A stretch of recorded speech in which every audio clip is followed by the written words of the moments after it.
This is a Cold War map. All the dots are where the Russians had their military bases. During the Cold War, Canada was in a privileged position. Now, the United States had created globalization in order to build an alliance to fight the Soviets. And whenever we tried to get a trade relationship with other countries, we always had to give in a little bit because we got full security control as a result. That was the guns for butter trade that defined the Cold War and American strategic policy. Now, Canada, because it's on the flight path for the missiles from the Soviet Union to the United States, could have been a security free rider. You could have been neutral. To your credit, you chose not to. In fact, to your credit, the Canadians were always the first ones for any fight. If they saw a crisis in the world, they'd pick up the phone, they'd call the president, and the first words the Canadian Prime Minister always said is, "We see what's happening, we're here, how can we help?" And that made Canada our fastest friend. But you weren't dumb about it. The next words out of the Canadians' mouth after all the security details were worked out, be like, "We would really appreciate a little bit more market access for Quebecois cheese or Ontarian spark plugs," or whatever it happened to be, softwood timber, if you will. On over 70 different occasions, Canada carved little melon scoop exemptions out of American trade law. And all of those were folded into NAFTA 1. And that's how things lasted until this guy came along. We've been moving away from the globalist approach in the United States for some time, but Donald Trump was the first one to make it the centerpiece of his foreign policy. And he loved Trudeau because Trudeau was perceived around the world as the only world leader that Donald Trump was smarter than. With that in his back pocket, Trump played hardball on trade negotiations, and all of those exemptions that Canada had spent 40 years building into American trade law were jettisoned in the NAFTA 2 discussions. The only reason that there's even an adjudication function in there isn't because of Canada, it's because Nancy Pelosi put it in at the last second within the US House. Now, as we all know, Justin Trudeau is not the brainchild that is running Canada. That would be Christina Freeland. And at the time that Trump was president, became president, she was your trade negotiator and ultimately your foreign minister. And she attempted to play the old playbook in the NAFTA negotiations. The idea that Canada has a special place in American trade law and it's justified in getting its exemptions. And I'm not saying this to denigrate her. I think she's one of the smartest people on the planet right now. But her first week on the job was Trump's first week on the job. And she was handed a playbook that became obsolete the day she took her office. And so she was pushing for things into NAFTA 2 that the United States had no interest in, on labor, on environmental regulations. And at the end of the day, the Americans got sick of it and cut a bilateral deal with the Mexicans to cut Canada out of NAFTA completely. And this is the photo from the stage when she found out. The Mexican and the American negotiators didn't tell her ahead of time. And after this meeting, she was simply told, the United States is going to proceed with this in 8 days with the Mexicans. You have 8 days to accept the original terms. If you don't, fine, you're on your own. 7 days later, Justin Trudeau signed, and we got NAFTA 2. Well, okay, let's talk about labor for a second. So I've heard you've mentioned Canadian labor could be thought of as a competitor to U.S. labor, whereas Mexican labor is more complementary. Could you expand on your thinking there, and how does Canada fit into the mix? It's a cost and a labor structure issue. So Mexico isn't unskilled. They haven't been unskilled for 20 years. They're semi-skilled. They're good at moving around pieces of metal. They're good at anything that requires eyes and hands that can't necessarily be automated, but they're even good at some types of automation. Canada and the United States are both good at the high end. We both do design. We both do high-end assembly systems. We both do intellectual work. We both do high-end wiring. And so there's always this built-in tension between the United States and Canada. The way it's worked to this point is each Canadian province has integrated more south than they have laterally.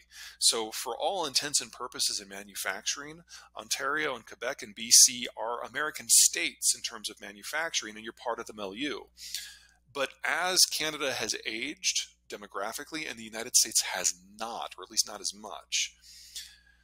You're not going up the value-added scale anymore, but your labor is becoming more expensive. And perhaps some regulations are on top of that, complicating the issue.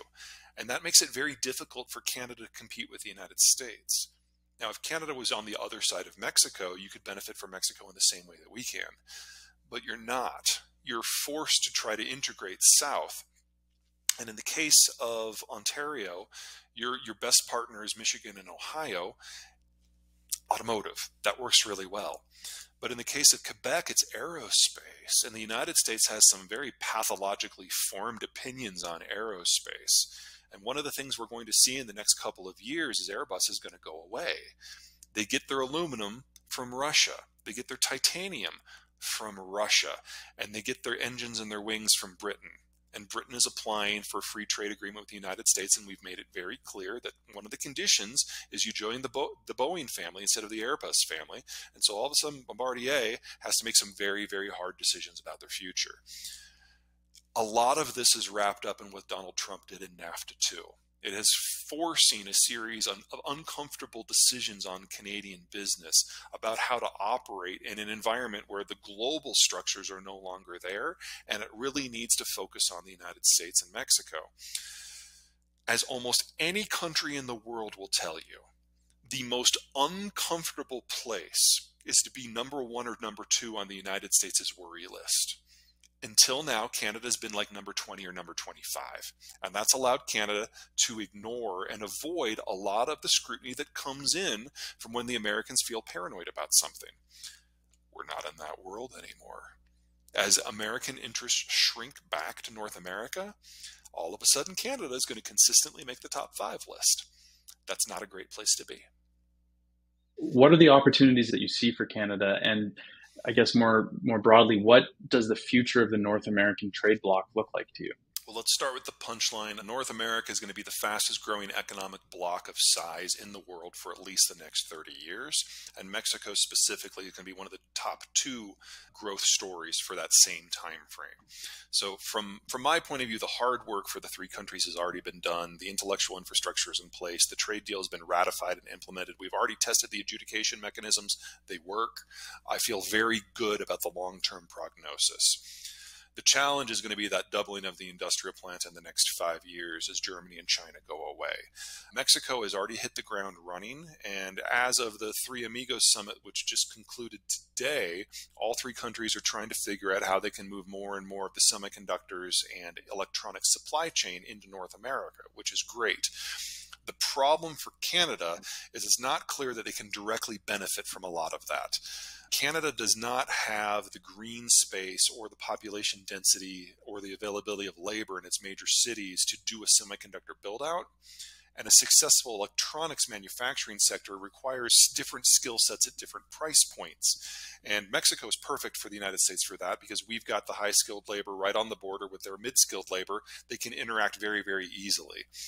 Canada is also high-skilled labor at the same price point. So the Mexican labor system in this sector is very complementary to U.S. labor. The Canadian system would be competitive. And the only way that Canada could exist in that space if they do the high value added stuff and ferry the intermediate products to Mexico via air. There are sectors where that model works. Cell phones, for example.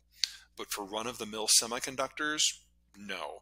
And Canada does not have a domestic semiconductor skill set that is up high. So the sort of sectors that we face the biggest vulnerability in as a continent: electronics, computing, cellular. That takes a lot of skilled labor. And Canada has a shortage of labor. So for Canada to pull this out of the fire, they need those 500,000 people a year. And they have to have a place to be here, and they need homes. Awesome. You already have a better social welfare system. You already have a better healthcare system. The United States does. Not that that's a high bar, but it does make it easier to integrate people from different backgrounds. You need to do more of that in more parts of the country as quickly as possible. And that means encouraging people to live somewhere other than just the gateway cities, so you can make this as broad-based and sustainable as you possibly can. And if you can pull that off, Canada will be an inseparable part of the North American experience, and it will enjoy years of the fastest economic growth in its entire history.